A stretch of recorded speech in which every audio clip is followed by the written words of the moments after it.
and we're going to go to part two of my interview with former Bengals assistant offensive line and running back coach Kyle Caskey.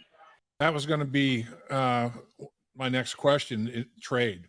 Everybody talks about in the first round, the 28th pick. What if one of the four quarterbacks slides to 28 and teams start calling? Could the Bengals move back? It'd be a great draft. There's basically, in my mind, there's not from the 10th pick, there's not even maybe necessarily a top 10 that you can say, okay, these guys, here it is, the top 10. So pick 10 and pick in the middle of the third round, there's not a huge drop-off in talent. I mean, there's a good middle class, and it's a long middle class in this year's draft. So getting that extra fourth and fifth round pick, or even an extra third if you can work it out, makes a lot of sense. How difficult is it to make those trades, though? In your experiences, how often are teams calling and communicating and probing to see if trades can be made, as opposed to what kind of percentage are actually consummated? You'd be surprised at how many people call. So there's a set of phones in the back, and when I was there was one in front of Duke, there was one in front of Marvin, there was one in front of Katie and Troy, and there was another one in front of like Steven Radicevich or something. There was one of those guys had one, but we had like 5 numbers you could call, and we sent that out to all the teams. So if for some reason somebody was on one, you had another one to call. And I'd say in the first round, depending on where we were, like when we had some of those mid-20, like those early 20 ones, I'd say some people started calling. And that's when it would be brought up to the group. And a lot of times Mr. Brown would just veto it and say, no, I don't want to do that. Or if it was something crazy and they said they want to give us, their first, we're going to flop first rounders and they're going to give us their second rounder, then it's like, oh, we better listen to this. And that's where later in the draft, it starts to, you get those calls like with the Mixon thing, and this was second round, but Minnesota called us and traded up with us and gave us, I believe, a fourth or fifth round pick to drop 8 spots. And we knew they were taking Dalvin Cook, and we were still wanting Joe. Right. And so it was one of those things where we took the chance of saying, okay, what are those picks between Minnesota and us if we drop 8 and swap spots with them? Are any of those guys going to take any of the guys we want? And that's where you're playing. I mean, you're playing the percentages on what the other teams need, and that's where we decided to do that. I know we traded up at one point, and I believe it was either Zeitler or Billy Price, and maybe it been both of them early on. And we took some of those guys, and those are decisions that when those calls are made, as a position coach, if it's not my position, I sit there and be as quiet as possible, and I just take it in because it's not my place to speak on that. But it's pretty cool to watch the process, because if it's worth it and you do it, I'd say that your percentage wise, man, I'd say 5% actually get pulled. When I was with the Bengals, let's say 5% of them got actually triggered to do it. Right. Okay, so mock drafts. I mean, everybody and his brother, the mock drafting of NFL drafts have become a cottage industry. I mean, Mel Kiper Jr. started it, but there's a million of them now. Everybody has their own mock draft. The teams, the actual organizations, do mock drafts as well, in their preparation process. When you're doing mock drafts, how many different ways can these mock drafts go based on, okay, well, I know the schematic that they're running offensively, they're wide receiver centric and not tight end, like the Bengals are wide receiver centric more so than tight end. This defensive football team has this type of schematic, and they're these positions have more value to them than maybe other football teams. When you're going through that mock, is all of that, I mean, is it's I'm not saying it's like another science, but it's pretty sophisticated, isn't it? Yeah, and the way we did it in Cincy, which was kind of a fun deal, was every coach and scout and owner, Mr. Brown picked for the Bengals, obviously, but we all got a team or two, sometimes depending on how many people were in there. And usually we picked our teams based on if we knew that team well. So if we had a coach that just came from another team, they would take that team. If I was friends with somebody and I knew somebody really well at another team, I would try to choose that team because I kind of have a feel, because I talk to these people and they're friends of mine. I know, but like if I were to come back to the Bengals right now and they said, "What team do you want?" I'd probably take the Lions or the Jaguars because I Right. just know their rosters and I'm not that far removed from those teams. And but it's one of those things where we would pick, and if we knew we were getting close to the Bengals pick, I know there were some coaches on staff that would kind of play around and take the guy that we knew we really wanted, and to just fluster the room. And Mr. Brown wasn't having it. Sometimes he's like, "They're not taking that guy," and we put him back on the board. Or he'd be like, "Okay, well, they took our guy. Like, all right, let's figure this out." And it's funny though because we hit pretty well on out of my 9 seasons of sitting in the draft room. I'd say 5 and 9, we were pretty dead on the first and second rounds now. It was pretty close, and, I'm talking about the majority of the picks. There were Yeah. a couple where somebody got picked that wasn't supposed to be picked in the real draft, and it kinda screwed up everybody's mock draft. Right. Kinda like this whole Aaron Rodgers thing that just happened to screwing everybody's mock draft up, I'm sure. So, Right. but trades mess things up, I'd say we were pretty on it. And the science behind it is this: there is no science. It is all about creating conversation. Mhm. It's creating situations that maybe we hadn't thought of.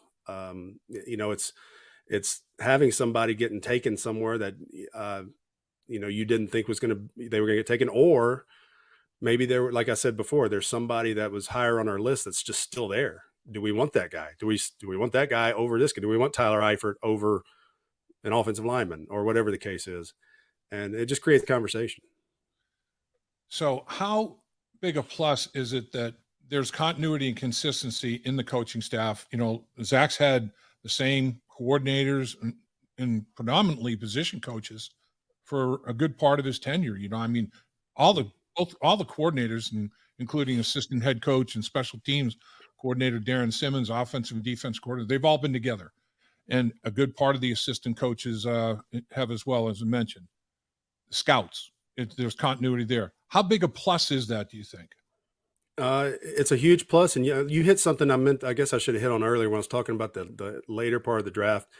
Darren Simmons has been there since 2003, and Darren Simmons, I'd say, probably has had a hand in more fifth, sixth, seventh round picks than anybody, Mhm. because at that point you are looking at somebody that is probably going to be a backup, but can they do something for our team? And that's where you get backup linebackers, tight ends, running backs, safeties. Those kind of guys get picked there because guys like Darren have put in the time to say, yeah, this guy's a core 4 guy for us. He can go cover kicks. He can, he can get back and block. And but other than that, I'd say the continuity really is important because number one, you're getting the same viewpoint year in year out of where are we trying to get to? Because I know we changed coordinators uh, quite a few. Well, I'd say between the time Hugh left, then we had Zampese, and then we had Bill Lazor, and you do that over about a 3-year period, and you're starting to get a different feel for what are we on offense, and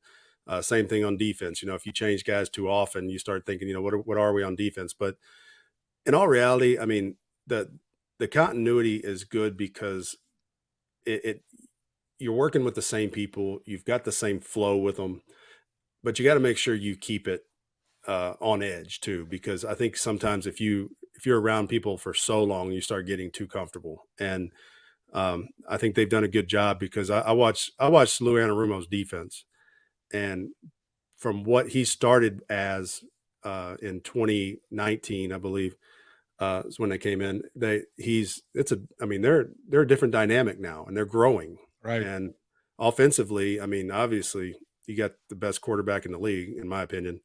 Uh, and all you do is you build around him, and that's they've done a great job of that. So I think just having the same viewpoint and doing that has helped them out a ton. Finally, for you, and I appreciate you giving us the time you Sure. gave us and the knowledge and the information. You've been great. The wild, wild west of college free agency. After the draft is over, immediately you guys are banging the phones in the 7th round, or maybe even earlier with guys. Hey, look, we'd love to have you here if in fact you don't get drafted, and sometimes I can imagine sometimes that's tough calls, you have with guys. They're disappointed they didn't get drafted. Take me through that wild west of the recruiting, like you said, almost college recruiting of college free agency after the draft.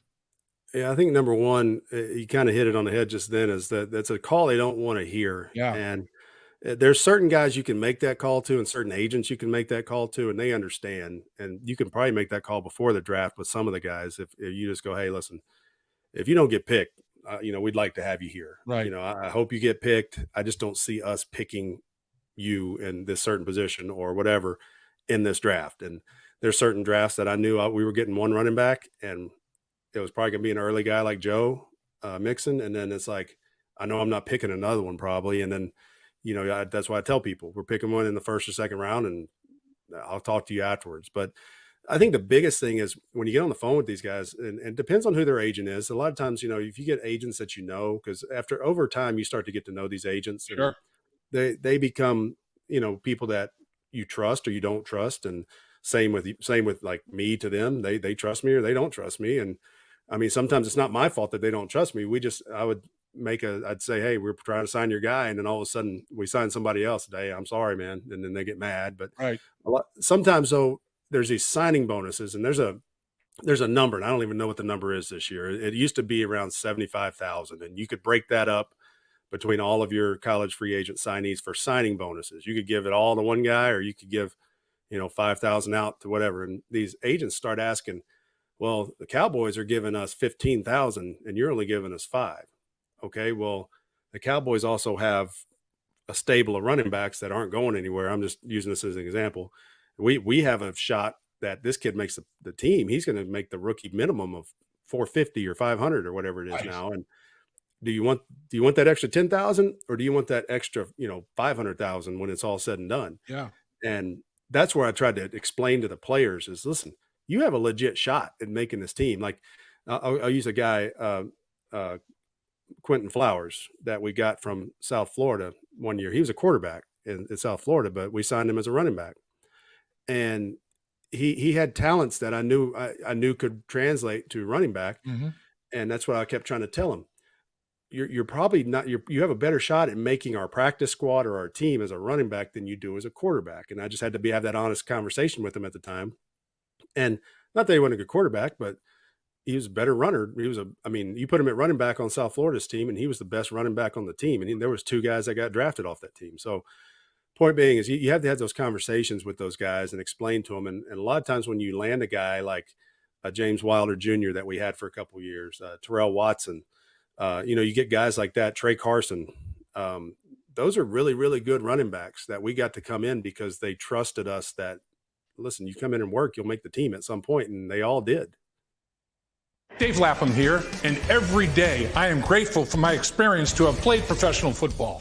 As a player, I realize self-motivation, leadership, and appreciating your teammates are key. At First Star Logistics, you can use those same attributes to create the life you want for you and your family. Build your future by working hard like I did. You'll see results both on and off the field. Call First Star Logistics today and be part of our winning team. Opportunity knocking.